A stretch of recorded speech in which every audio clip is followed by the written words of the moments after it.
Casting coach ಬಗ್ಗೆ ಹೇಳಿಕೆ ನೀಡಿದ ಖ್ಯಾತ ನಟಿ ಭಾರತೀಯ ಚಿತ್ರರಂಗದ ಕಾಸ್ಟಿಂಗ್ ಕೋಚ್ ಬಗ್ಗೆ ನಟಿಯ ಮಾತು. ಕಾಸ್ಟಿಂಗ್ ಕೋಚ್ ಕರಾಳತೆ ಬಗ್ಗೆ ಎಳೆ ಎಳೆಯಾಗಿ ಬಿಚ್ಚಿಟ್ಟಂತಹ ನಟಿ, ಸೌತ್ನಲ್ಲಿ ಚಾನ್ಸ್ ಬೇಕಿದ್ರೆ ನಟ, ನಿರ್ದೇಶಕ, ನಿರ್ಮಾಪಕ ಮಾತ್ರವಲ್ಲ, ಅವರು ಜೊತೆನೂ ಮಲಗಬೇಕು ಎಂದ ಖ್ಯಾತ ನಟಿ ರತನ್ ರಜಪೂತ್.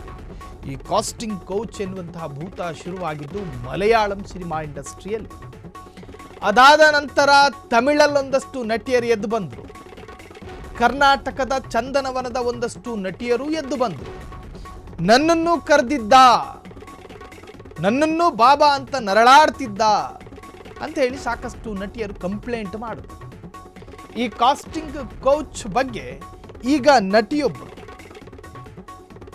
ನಟಿ ರತನ್ ರಜಪೂತ್ ಎನ್ನುವಂಥ ಹೆಣ್ಣು ಮಗಳು ಹೇಳಿಕೊಂಡಿರುವಂತಹದ್ದು, ಸೌತ್ನಲ್ಲಿ ಚಾನ್ಸ್ ಸಿಗಬೇಕಾದ್ರೆ ನಟ, ನಿರ್ದೇಶಕ, ನಿರ್ಮಾಪಕ ಮಾತ್ರವಲ್ಲ, ಅವರ ಜೊತೆನೂ ಮಲಗಬೇಕು ಅಂತ ಹೇಳಿ ರಜಪೂತ್ ಒಂದು ವಿವಾದಾತ್ಮಕ ಹೇಳಿಕೆಯನ್ನು ಕೊಟ್ಟಿದ್ದಾರೆ.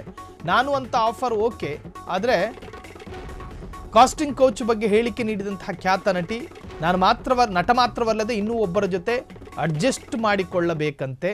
ಇದನ್ನ ಈಕೆ ಹೇಳಿಕೊಂಡಿರುವಂತಹದ್ದು. DOP ಜೊತೆನೂ ಅಡ್ಜಸ್ಟ್ ಮಾಡಿಕೊಳ್ಳಬೇಕು ಎಂದ ನಟಿ ರತನ್ ರಜಪೂತ್. ಛಾಯಾಚಿತ್ರ ನಿರ್ದೇಶಕರು ಜೊತೆನೂ ಕೂಡ ಅಡ್ಜಸ್ಟ್ ಮಾಡಿಕೊಳ್ಳಬೇಕಂತೆ.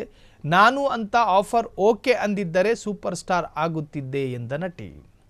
ಈ ಹೆಣ್ಣು ಮಕ್ಕಳು ಸಿನಿಮಾದಲ್ಲಿ ಮಿಂಚಬೇಕು ಅಂತ ಹೇಳಿದ್ರೆ ಒಬ್ಬಿಬ್ಬರ ಜೊತೆಯೆಲ್ಲ ಹೊಂದಾಣಿಕೆ ಮಾಡಿಕೊಳ್ಳಬೇಕಾಗಿರುವಂತಹದ್ದು. ಡೈರೆಕ್ಟ್ರು ನರಗಳ ದೌರ್ಬಲ್ಯ ಇದ್ದವನಾಗಿದ್ದರೆ ಅವನ ಜೊತೆನೂ ಅಡ್ಜಸ್ಟ್ಮೆಂಟು, ನಿರ್ಮಾಪಕ ಅವನದೇನಾದರೂ ನರ ವೀಕ್ ಇದ್ದರೆ ಅವನ ಜೊತೆನೂ ಅಡ್ಜಸ್ಟ್ಮೆಂಟು, ಇನ್ನು ಛಾಯಾಚಿತ್ರಗಾರಕ ಅವ್ರ ಜೊತೆನೂ ಅಡ್ಜಸ್ಟ್ಮೆಂಟ್ ಮಾಡ್ಕೋಬೇಕು. ಇನ್ನು ಕಂಡು ಎಲ್ಲರ ಜೊತೆನೂ ಅಡ್ಜಸ್ಟ್ಮೆಂಟ್ ಮಾಡ್ಕೊಂಡ್ರೆ ಈಕೆ ಮೇಕಪ್ ಮಾಡ್ಕೊಂಡು ಸೆಟ್ನಲ್ಲಿ ಕೂತ್ಕೋಬಹುದು, ಸೂಪರ್ ಸ್ಟಾರ್ ಬೇಕಾದರೂ ಆಗಬಹುದು. ಈ ಎಲ್ಲ ನರ ದೌರ್ಬಲ್ಯ ಇರ್ತಕ್ಕಂತಹ ವ್ಯಕ್ತಿಗಳ ಜೊತೆ ಹೊಂದಾಣಿಕೆ ಮಾಡ್ಕೊಂಡು ಇವರ ದೇಹದ ಬಿಸಿಯನ್ನು ತಣಿಸಿದ್ರೆ ಮಾತ್ರ ಸಿನಿಮಾದಲ್ಲಿ ಸೂಪರ್ ಸ್ಟಾರ್ ಆಗಬಹುದು ಅಂಥೇಳಿ ಈ ನಟಿ ರಜಪೂತ್ ಹೇಳಿಕೆಯನ್ನು ಕೊಟ್ಟಿರುವಂತಹದ್ದು. ಇನ್ನಾದರೂ ಈ ಮೂದೇವಿ ನರಗಳ ದೌರ್ಬಲ್ಯ ಇರತಕ್ಕಂತಹ ವ್ಯಕ್ತಿಗಳು ಬದಲಾಗಬೇಕು.